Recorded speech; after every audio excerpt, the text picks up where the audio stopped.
Hi, this is Andy Katz, host of March Madness 365, presented by Grammarly. This week on the podcast, tune in as we discuss March Madness players, upsets, matchups, and bracket busters. Listen to March Madness 365 with Andy Katz, presented by Grammarly, wherever you get your podcasts. Grammarly is a secure AI writing partner that gives your team an instant first draft in a few clicks, not a few hours. Companies that use Grammarly save an average of 19 days per employee per year.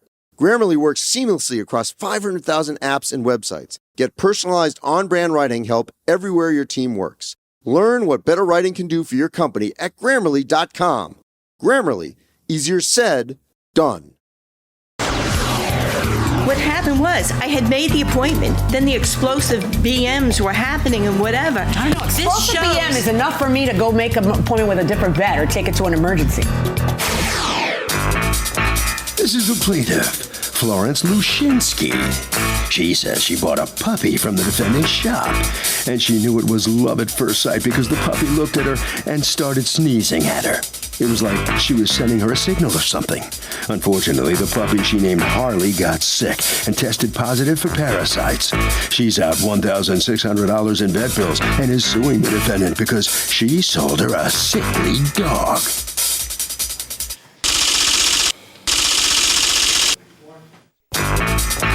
This is the defendant, Laura Ciccone.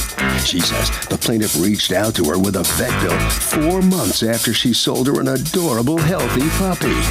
She has no idea what the puppy was exposed to in those 4 months. Tried to make the plaintiff happy because she's a very good businesswoman, and she thinks the judge will agree she owes the plaintiff no money on this lawsuit. She's accused of being a puppy pooper.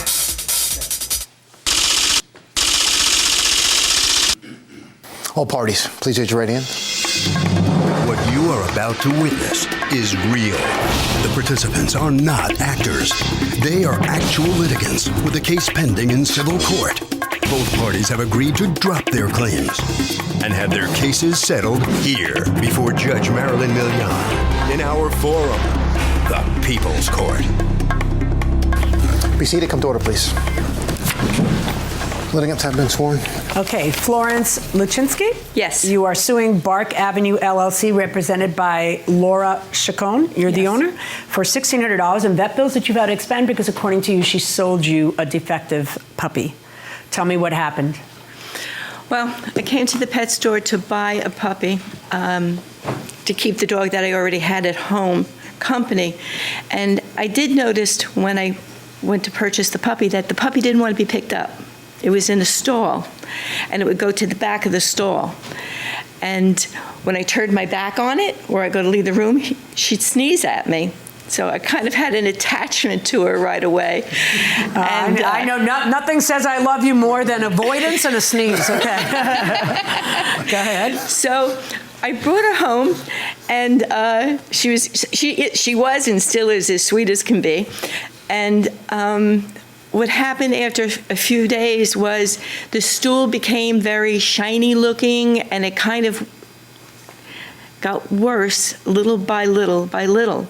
Her appetite was horrendous. She would out-eat the bigger dog. And she would have like 3 bowel movements or so after each time she ate, which was kind of a lot, I felt. She didn't have baby breath. Puppies baby usually breath? Come with puppy breath. Puppy breath? Yeah, you get a newborn baby, and they usually have a nice little fragrance to them or a smell. Puppies usually have puppy breath. Which is good or bad? Which would have been a good thing. It had a kind of What does puppy breath smell like? Bad? I mean, it's like trying to describe like what a newborn smells like. It's tough to describe. Well, it depends on what you're smelling on the newborn, but I know what a newborn smells, but I don't know. I'm not like capturing puppy breath. Is it okay? But this one, it's hard to describe that. But this one had kind of like a metallic little odor to it that is very unusual. Did you take your dog to the vet? I did when it started to go into really a diarrhea. I thought the other was adjusting. You bought the dog when? January 21st, 25th, excuse me. January 25th of 2015, is that accurate? All right, and when did you take the dog to the vet? Well, I called for an appointment. I went to the vet that Laura had advised me to go to because the vet that she asked who I was going, the vet I was going to, one of her employees had said that it wasn't a good veterinary So place. when did you take the dog to the vet? I called for an appointment, and I was given an appointment on 2/17. Then I was called again from the pet store that they were closing because of the snow emergency. Okay, so you didn't take the dog to the vet when you got the dog? When I got there? Yeah, when you got the dog. When you received the When dog. I first received it, You no. did not take the dog to the vet within 2 No. weeks. All right. And then, in fact, it was 3 or 4 weeks when you, and of seeing the dog have these problems, and you still didn't take the dog to the I vet. didn't think they were severe problems. I thought Okay. there was something that would work And, well, out. were they severe? What ended up happening? What ended up happening was seeing the vet did a stool sample, came up with 2 parasites. He put her on a regimen of medication, and what happened was she got better while she was on the medication. A few days after the medication, it seemed to go into the same syndrome as I had before. And she How much said, did you end up spending in vet bills? over $1,600. For a parasite? Yeah, and it was very resistant parasite. And I do feel that she was resistant to the parasite because when I went back to the store on this occasion, and Laura's sister was there, their thing was sit back and watch and see what happens. Whose thing? Her sister that was at the store, she had told me that this is not an unusual thing. It's very common. A lot of their dogs come in with this, and what we give them is this pink suspension. She brought me into their place where they clean up the dogs, do whatever the dogs, and there was a refrigerator, and there was 2 bottles about that tall of pink suspension with a sulfur odor to it. Okay, can I ask you a question? Is your sister here? No, Your Honor, Okay. she's not. So she says your sister told her, oh, yeah, lots of our dogs are sick, and and they come with parasites, and then we sell them to you. No, that's not true. Okay. That's not true. Okay, if that's the We- case, is we your wouldn't- sister part owner of this business? Are you an owner of this business? I'm one of the owners, Is she yes. part owner? Yes, she was part owner Okay. as well. So when do you first hear from the plaintiff that there's a problem? Well, what happens, Your Honor, is when we sell a puppy, we sit the client down and we go through our protocol with them, and we give them the understanding that the state makes the statutes that enforces to the pet shop and to the pet owner. You have a 14-day warranty. It's it's enforced through the state, and she purchased the puppy. Do you have the paperwork from the sale? Yes, I also have Let me see it. paperwork from our vet who had given it a vet check. Stool samples were taken, and we have And it was a clean negative bill for of health? negative, And a that clean was how bill of long health before she bought and it? negative How long negative before parasites. she bought the animal? It was on the same day. Same day as she bought the And the puppy had 2 previous vet checks and parasite tests run, so the puppy was clinically healthy, showed no sign of parasites. Within the 2 weeks' time, we make phone calls to the client and check on the health and the status of the puppy to make sure everything is fine. So far, everything in the 2 weeks was fine, and my office manager is here who is in charge of compliance. Come on up. And this is Alex. Okay. Alex, your last name? Eilior. Okay. And what, did you ever talk to her? I never spoke to her, but I was in charge of making sure that we comply with the state regulations. The title in the administrative code in New Jersey that deals with pet shop I don't need you to sales. tell me that. Just tell me, what are you here to testify to? I know the law. I'm here to testify that pursuant to the statute, Ms. Lushinsky signed the notification of consumer rights. That's what I want to see. Do you have that? Yes, I have it right here. So the state actually, your state requires you to inform the purchasers of the law that they have 14 days. At the time of purchase, Your Honor, before the transaction is even completed, you're given all your paperwork, and your statute is signed by the customer. Okay. And so you're did aware you of the sign rights, this? and we tell them Did you sign this? specifically, So what's hold on. See, there's a good reason for this. The reason that almost every state has a law like this is that they don't want you coming back and suing the seller a year later over something that went wrong. A dog is a living, breathing animal. Things go wrong, you know? So if your premise is, hey, you sold it to me that way, especially in the case of a parasite, which you can catch a parasite anywhere, that dog could have caught the parasite from your dog. That dog could have caught the parasite from when you walked walked it outside in the lawn. So you have to be able to show that they sold it to you that way. So in a situation like this, where let me see the vet clear bill of health. When they've got, coincidentally, a vet clear bill of health the day of the sale, but more importantly, you didn't even follow the minimum stuff you're supposed to follow, which is to take the dog to a vet. If not that vet, your vet. If not your vet, another vet. There's lots of vets in your town, all right? But take the dog to a vet and get them to say, that's not enough for you to just take the dog to the vet. The next thing you have to do is if the vet says that this dog it has a congenital defect or was unfit for sale at the time of purchase because it was sick, your vet has to put that in writing, and you have to come to court with that from a vet in writing before we can even talk about whether it's their fault, and then they have to pay you for all these vet bills. Do you have any of that? Well, I have from the first vet that I took the dog to, the 20th vet that she recommended, and why I had put it off was so it could get its injections. I didn't realize how sick the dog was. Why did you sign something saying I'll take the dog to a vet in 14 days and then not take it to a vet when you're describing how sick it was? This is the first appointment I was able to get with their vet. Sweetheart, this is not heart surgery. This is not... this is a vet appointment. If you can't get a vet appointment, which I don't believe, but if you can't get a vet appointment in 14 days, go to another vet. What happened was I had made the appointment, then the explosive BMs were happening and whatever. I know, explosive BM is enough for me to go make an appointment with a different vet or take it to an emergency. Welcome back to the People's Court. Harvey Levin here. So, are you more likely to get a good, healthy dog from a pet store, a breeder, or rescue? I'd say a reputable breeder because they know their animals and they're handling healthy animals. Okay, fair enough. What do you say? I would say pet store. It's guaranteed. If you buy anything, a fish, they'll return it the next day if it dies or... Okay. Oh, jeez. Okay, well, that's a sad story. For sure, a pet store. I mean, they're usually certified. Breeder, you don't know really where they're coming from. Okay. I disagree with everybody. I will explain why in a minute, going inside the courtroom. Do you have a statement from a vet that says that, in fact, the animal was unfit for purchase? No. Okay. It didn't. Well, based on the fact that your law in your state requires you to have a vet certification, not just a vet visit, but which you don't even have, but a vet certification within the 14 days. A vet visit with her vet. No, you're not listening. A certification of unfit for purchase, not vet bills that show you paid vet bill. A certification where the vet decides it came this way. You don't have that, so they don't owe you. Verdicts for the defendant.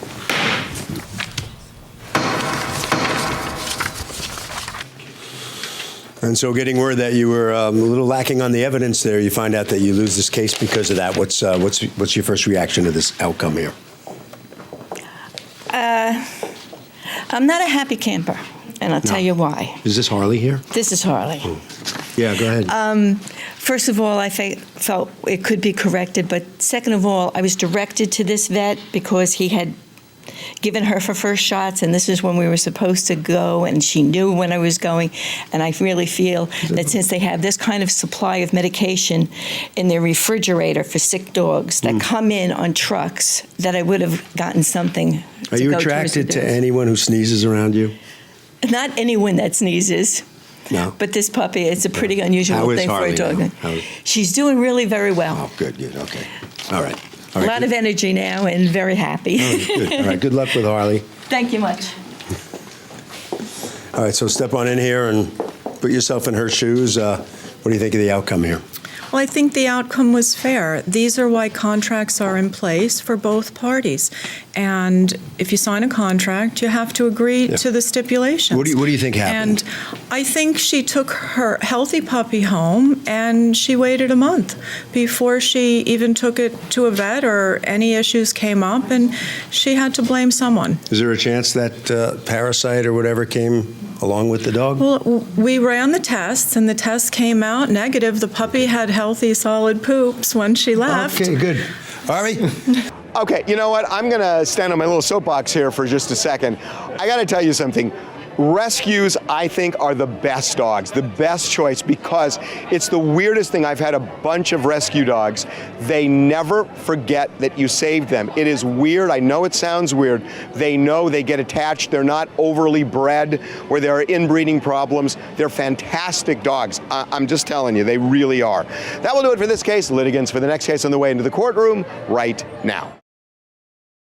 Hi, this is Andy Katz, host of March Madness 365, presented by Grammarly.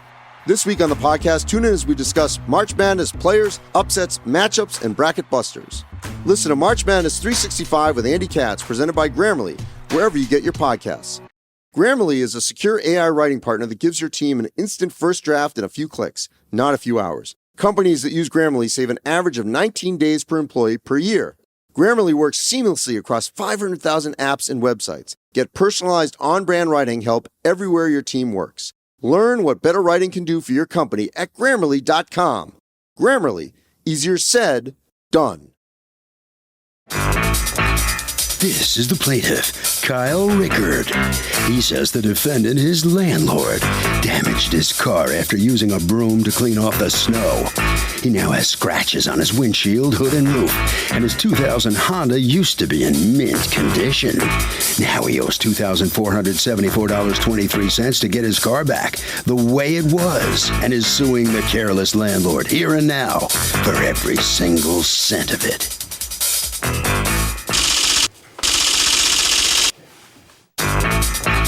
This is the defendant, Ronald Giddix. He says he used a soft-bristle broom to clean off his car and the plaintiff's after a snowstorm. The plaintiff's now accusing him of damaging his 15-year-old car, even though he refused to show him what he had allegedly done. The man's just trying to get even with him because he started eviction proceedings, and he thinks the judge will see things his way. He's accused of snowing a tenant.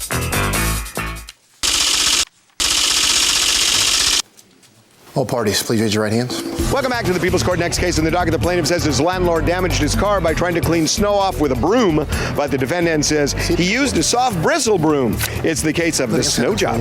Thank you, Douglas. You're welcome. Okay, Kyle Rickard, you are suing your... Is he still your landlord? Okay, your landlord, Ronald Giddix, for $2,474.23, the amount that you say it's going to cost to repair a 2000 Honda that you say he damaged. What happened? Okay, it was on December of 2012 that I sent him an email letting him know that he had done some damage in my car. How did that happen? Well, it was with the snowblower. And then 3 months later in March, I believe it was March 8th, I've got the email here, I came down and he had removed snow off of my car when I told him in December not to touch my car without prior, let me see what you told him in December. Okay. Is there an email? Yes. Yeah.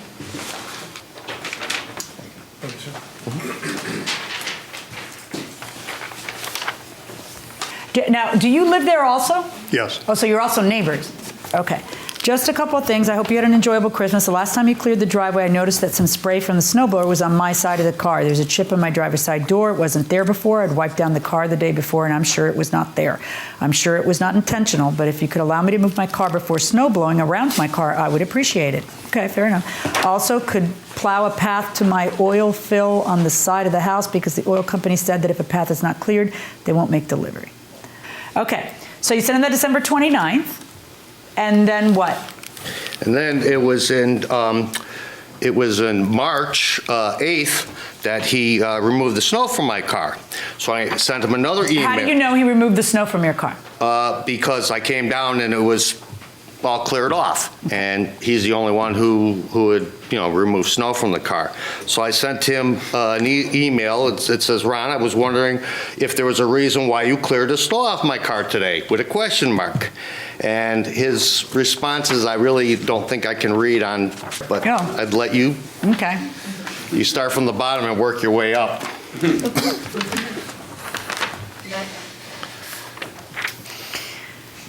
Ron, I was wondering if there was a reason why you cleared the snow off my car today.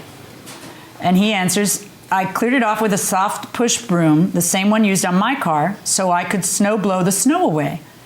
And then you answer, I had asked you to let me move my car before you used the snowblower near my car, so why did you blow snow all over my car? And he feels that that's a little unneighborly and ungrateful, and says, Kyle, stop it right now, no more. I do you a favor by taking the snow off your car, snowblow a path for your candy behind oil supplier, and you give me this excrement. I'll skip the next phrase entirely. In the future, when you hear the snowblower start up, that will be your cue to get your behind outside and move your car if you want to. I will no longer tolerate your bovine excrement. All right. So let me ask you, what did you use to, because he's claiming you damaged it to the tune of double what the car's worth. Can you tell me what you used to clean it? It was a soft-bristle push broom. Okay. Same broom I used on my car. And I was doing my car, so I just turned around and did his car. When did this happen? March 8th, I think, or Of something. what year? 2013. Is that correct? Yes. Okay. So when did you file the lawsuit? It was February, 2 years. 2 years Right. after the 2 years. Well, Why? Well, because I didn't have the emails as evidence. I have a computer that's over 10 years old. How do you have them now? Because a computer nerd friend of my sister's came over, and he was able to pull up the old hard drive and pull off old emails. Really? It's not for a different reason? What's happened between the two of you in the last 2 years? I had a suit against them with the Commission on Human Rights and Opportunities, because when I first moved into the apartment, I had 2 parking places. Okay, so because I've had 2 back surgeries and I'm disabled, it was easy for me just to back straight in, and I could open my door and not have to worry about it because I swing both my legs out. Well, I moved in 2010, in September. January of 2011, all of a sudden, there was no lines there. There was just my 2 places plus a place for the 3rd floor. He would park way over on the other side of the lot, past his 2-car garage, because he has 3 vehicles. All of a sudden, he draws lines in 2011. I had only been there a couple months, all right? He draws lines. Next thing I know, where he used to park, he parks over where the 3rd floor tenant was, and he makes the 3rd floor. Do you have a lease that says that you have 2 parking spaces? Yes, I have the original MLS listing, which says 2 parking spaces? Yes. They didn't have the. Well, you have the original MLL listing from 2010, but you don't know how to pull an email from 2013? Well, what I did was, I called. I don't want to know what you did. Just give me the MLS listing. I called the real estate agent. Interestingly enough, what else has happened? That lawsuit ended up getting settled how? We settled that day. It was the 24th of February, 2015. And what was the settlement? You give him a space and a half, and the other side a space and a half? Right. Okay, that case happens, and then after that case happens, what do? July 2014, I wrote him a certified letter indicating that I'm not going to renew his lease. Okay. So at that point... And the lease was going to be up when? The end of September. Okay. 2014. So you were giving him plenty of notice. Oh, yeah. And I wanted to... You and I operate differently when we're angry. I would have given him just his 30 days to know that. But anyway, so you notify him of that, and what happens? He ignored it. Okay, and then September comes, and what happens? I issued a notice to quit, first step in the summary process for eviction. But he has until the end of September, right? He has until September 1 to move out. So what happened on the eviction case in September? Did you end up filing an eviction case? No. Well, you didn't file one. We came up with a mutual agreement with CHRO that he would... Oh, that's part of the agreement on the discrimination case? Right. That he would what? That he would move out by September 15th. So the purported damage to the car happens March 8th, 2013. You and he renew the lease in October of 2013. For other reasons, he's been just hassling you. You don't like him anymore. You don't want him there anymore. You decide you want him gone. In July, you tell him, let me tell you now that I'm not going to renew your lease in October. Okay? In September, you remind him, let me tell you now that I'm not going to renew your lease in October. And then magically, He ignores all that and then doesn't get out in October, and in November runs out and files a discrimination case against you. That's how it works? That's how it That's works. how it works? Right.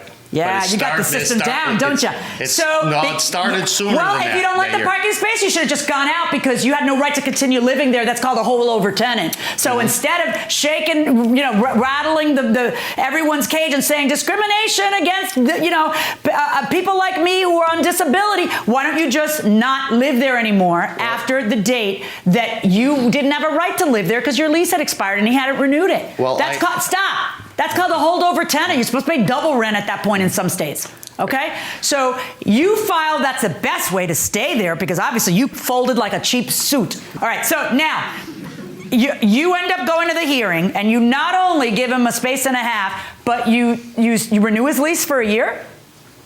Until this September he has to get out? Yes. What else did you do? From February. Get him a pension plan, buy him a new car. Oh, wait, he wants you to buy him a new car now. In fact, he is suing you now, 2 years after the event, yes, for scratches he says that you put on his 15-year-old car that's worth $1,300, according to Kelley Blue Book, and he wants $2,400 for it. So I was wrong. He wants you to buy him a new car. Can I see the pictures of the scratches that you're talking about? Yeah. And can you give me an excuse I can swallow for why it is that you waited 2 years to file this lawsuit? Because it's starting to look to people with connected brain cells like perchance you're trying to be able to stay there again and harass him by filing this lawsuit. No, that's not at all true. What happened was... Well, it worked the last time. He didn't tell you... It worked the last time. You got to eke out another year. So this plaintiff waits 2 years to sue, and he was the subject of eviction by the defendant. You buying this? No. Because, 2 years, you would either do it right away and call your insurance company, but 2 years, it seems either something happened or... Does it seem shady to you? Yeah, I think I agree with him. You agree with him? Yeah. Shady? Yes, agreed. As well, I think it would kind of revenge. Immediately. Yeah, absolutely, I agree. Yeah, okay. Going inside the courtroom. The reason this whole started, the commission was only going to do this because in May of 2014, he told me that if I could find a place that was accept my disability, I should move out. Where am I going to see the damage to your car? The glass is what the majority of it is. Okay. You are suing this man for almost $2,500 for your windshield? No, actually, every window on the car is scratched, but I tried to get pictures of the glass, and it's very hard to get pictures. I was trying to put it in certain light and everything else. But the auto body... You know your car is worth $1,300. It's only got 92,000 miles on it, and it's mint, according to the auto body guy. He goes, do you even drive this car? If you see the paint, it had to get buffed out. Okay. It did get buffed out. Yeah. That's what the paint is. But the glass so the paint got buffed out, but the glass can't get buffed out. Well, I've got How is it that the same snow that supposedly, how do I know these aren't just pictures of snow on your car? Because how do I know that if I go like this, it just doesn't all come out? How do I know any of the stuff that you're saying? Another thing that Mr. happened Ricard, in June. stop. Just stop. Okay? Stop. I am not going to order the defendant to pay you double what your car is worth because, according to you, these prove your windows on a 15-year-old car were scratched 2 years ago, with the history of lawsuits you have against each other and animosity that you have against each other. It seems 100 times more likely that there was no permanent damage to your car and that you are only doing this now because the time is drawing near to the September that you have to move out. No. My verdict in this case is for the defendant.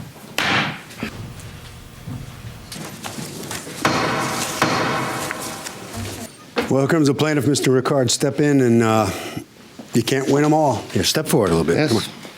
What's your feeling on this outcome here? You just lost your case. Well, the judge didn't get to hear everything. The reason why that he was trying to evict me was because the reason he wanted to evict me, he said I was too confrontational about asking about my own oil level, which I paid for. And he says he can't go downstairs and check my oil level. I'll tell you when it's a quarter of a tank, blah, blah, blah. That's all you're doing. It's my oil.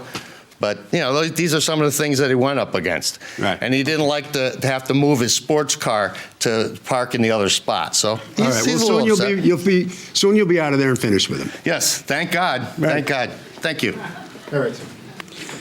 Okay, sir. So what's your side of this deal?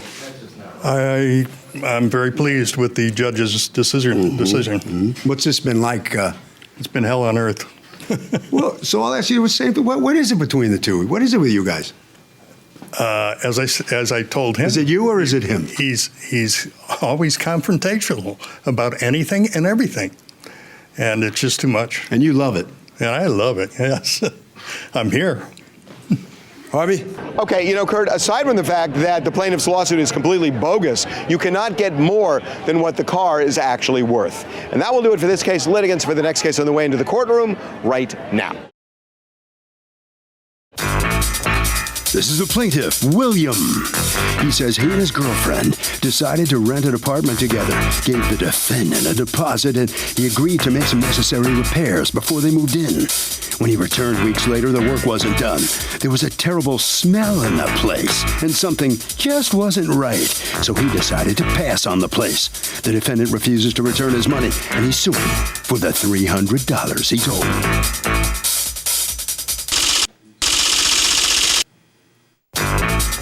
This is the defendant, Alan Guo. He says he was working diligently on the apartment for the plaintiff, but the kid told him he found a cheaper place and wanted his deposit back. He's really angry with the plaintiff because he worked like a dog getting the place ready for him, and there's no way he's refunding a non-refundable deposit. He's accused of taking too long to make some repairs.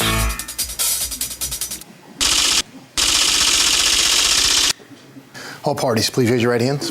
Welcome back to the People's Court. Next case in the docket, the plaintiff and his girlfriend rented an apartment from the defendant, but there was a bad smell in the unit. They didn't want to move in, and the defendant won't return their money. The defendant says, dude just found a cheaper place. It's the case of PU. Thank you, Douglas. You're welcome. William, you've asked to be referred to only as William. William, you're suing Alan Woe for $300, a deposit that you gave him that he has refused to return to you, and you didn't take the apartment. Tell me what happened. Basically, I saw the ad. Me and my girlfriend saw the ad on Craigslist on the 26th, and we saw the place, and we needed an apartment. I called him, and he said, yes, it's still available. He sent me an application to fill out. I sent it to him on the 27th. And he received it. 27th of what? Of September. And then he received it on the 28th. On the 27th, he said that he didn't receive the application. It took him. When did the $300 transfer? On the 25th of October. Oh, the day you saw it? Yeah, no, Okay. October. It started in September, and he said he needed to do repairs on the 25th was the first time we saw it. 25th of what? Stop using just numbers. You need to use months September. too. The 25th of September is the first time you see it. He tells you he needs to do repairs and it'll be ready when? He said by November. But why was it advertised for rent if it needed a month and a half That's of work? exactly what I'm saying. Like he was already sketchy from the beginning. But why didn't you walk away? We needed a place. It wasn't that well, you know what? You might need a place that's actually available, right? So you didn't need that place. You must have liked that place. What happened? I like the neighborhood, basically. Okay. Yeah, so we saw the ad on Craigslist of September 25th. We sent him the application on the 26th of September. And he received it September 28th, I believe. Okay. And he called me and he said, you could come see it. You know, we saw it in person. Wait, you filled an application before seeing it? No, after we signed it. We sent it to him, and then he gave me a date to go see it. And then he said you can come and see the progress? Yeah. Okay. And then he said, the place is a little messy because I'm doing rearrangement. I'm fixing the place for you. We saw it. I gave him the benefit of the doubt. I'm like, okay, you do the fixing and so up to this come point, back. you haven't paid a penny? Yeah. All right, and then what happened? And then throughout the couple times, I saw the place again in October. I believe it was in the beginning of October. We saw the place again. Foul smell. The carpet was lumpy. I'm sorry, honey. If it has a foul smell and the carpet's lumpy, why 2 weeks later do you give him $300? That's what he told me. He's like, give me a couple weeks to fix it. Okay. That's but exactly then what when he did said. you give him $300 to On hold the the place? 25th of what? October. Of October. Yeah. So after you smell it, it's foul smelling, lumpy, and everything else you're talking about. After that is when you give $300 because you love the place. No, in October he fixed it a little bit. Like he put ceramic, so it's starting to look progress. I'm like, okay, this guy's keeping his word. Okay, I trust him. Then we looked at it, the carpet was still messed up, and then he said, you know what, come back the next day, I promise I'll fix it for you. Me and my girlfriend discussed it, and she told me, she's like, I don't trust him. Just call him and tell him that you want the security back the next day. Did you find a cheaper place? Yeah, we did, yeah. Oh. Yes. Is that why you want your money back? No. So you were supposed to move in November 1st? November 6th, he said. November 6th, and you paid $300 towards moving in on the 25th of October? And then I called him. Most of the work was behind him at that point already? Excessively, yeah. It's like he wasn't worried. He was just thinking, oh, this guy's just going to move in. I'm going to keep procrastinating on the fixing, and then... I thought you told me that he had fixed it. I'm trying to figure out why you would ever get... If he fixed nothing, why a month later would you give him $300? When you didn't have to keep looking at the place. Go somewhere else. Yeah. But you keep going, you keep looking, so there had to have been some progress. Yeah, the ceramic, he did progress, so yes. What was the problem? You found someone cheaper? It wasn't cheap, no. Okay. So what happened here? He applied the apartment, I think, September 20. When does he give you the money? I think October maybe 9 or 8 give the money. Then October 17, he found another place. He tell me he don't want it. Okay. Okay. And he tells you, I don't want the place. I found another place? Probably cheaper, yeah. The reason. Did he say it was cheaper or no? It's cheaper. He told me it's cheaper. I found a cheaper place. Then he changed mind. He mentioned my apartment no good. When did he start saying that it looked like you weren't going to finish? Finished, he didn't mention. I tell him definitely finished end of November. Definitely. When was he supposed to move in? December 1st. December 1st? Yeah. Is that accurate? Yeah. I don't think. He said November 6th. Yeah. It could be December 1st. It could be December 1st? Yeah, because the reason need new windows. The windows. Basically, I told him, you need to do it. If you finish the repairs, I'll move in. Right, but then why do you feel that he did something wrong and has to return the security deposit? Or you don't feel he did something wrong? What is it? What is the reason? I feel like you just feel like it should be refundable. Yeah, because I didn't waste his time. It was the next day. I gave him the $300 on the 25th, and I called him the next day, the 26th. What was the $300 for? Basically to hold the apartment. Okay, so did he hold the apartment or did he rent it out from under you? No, he said he held it for me. Okay, so then why do you think you deserve it back? So this guy changes his mind within 24 hours after signing the deal and putting his security down. He says, look, I want my money back. No harm, no foul. Does he get his money back? I don't think he should get his money back. You know, it's a last minute thing, so. Well, it's a first minute thing. Does he get his money back? Well, if it's uninhabitable, then I think it's not uninhabitable. He just wants his money back. No. Worst is it has some kind of a smell to it. Right, Lysol fixes that. I don't think he should get his money back. He signed a lease. He did sign a lease. I think he's kind of screwed going inside the courtroom. I deserve it back because he didn't want to do the repairs, and then he... Well, who says he doesn't want to do the repairs? The guy was doing the repairs. No. Even according to your testimony, he had another week and a half. According to his testimony, he had another month, and you say maybe that he did have another month. So what are you talking about that he didn't want to do repairs? Were you coming up with new things you wanted done? If so, yes. Don't give him the... Right, yes? The refrigerator he didn't want to take out. Wait, but he had never agreed to take out the refrigerator. No, yeah, he said, oh, well, I'll look into it. Okay, well, then what did he do wrong? I mean, he's stealing, basically. Like, How is he stealing? You gave it. You know what happened? I think that you don't understand what a deposit is. You think that unless he tells you it's non-refundable. He should have said it. He should have? What did you think you were paying money for? If you get to have the whole thing back, what's in it for him if he takes it off the market for a day and doesn't rent it to anybody? How are you? He held it for you, even if it's a day, if it's 5 minutes, he held it for you. So he's doing his part. Why would you assume that a $300 deposit is refundable? I mean, I feel like he should, because I was respectfully honest with him. I told him, if you do the repairs, I'll gladly move in. I know, but I think that you did find a cheaper place that was ready, and that's why you moved somewhere else. It was in better conditions. Then that's fine. Then you found a better place, sweetheart. As well. I'm not saying you shouldn't do what's best for you. I'm just saying it shouldn't cost somebody else money when you do what's best for you. Okay, so you made a good decision. It's more within your budget. You like it better. Everything's great.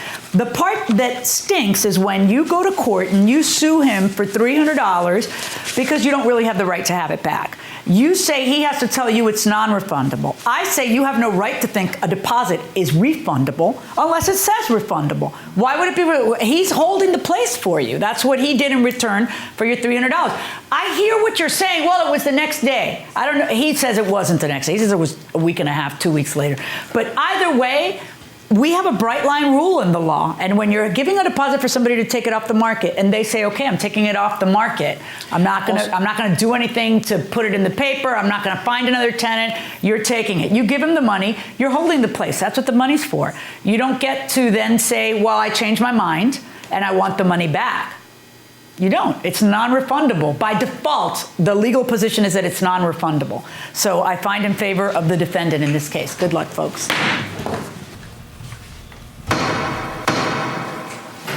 The plaintiff has just learned that the deposit that you put down there, Yes. you have to realize and know that it's non-refundable. So you with the program now?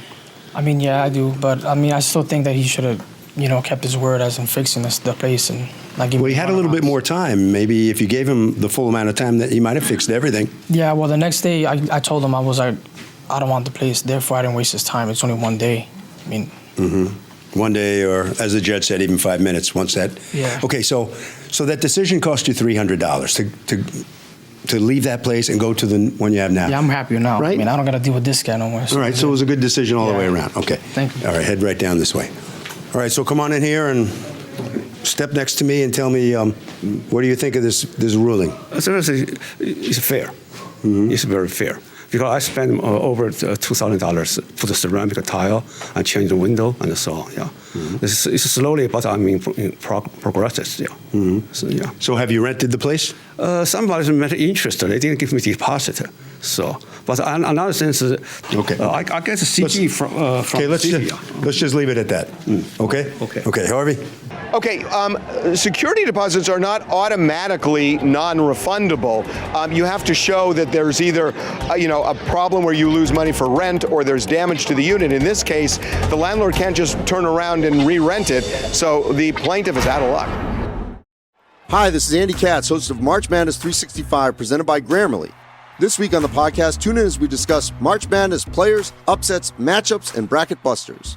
Listen to March Madness 365 with Andy Katz, presented by Grammarly, wherever you get your podcasts.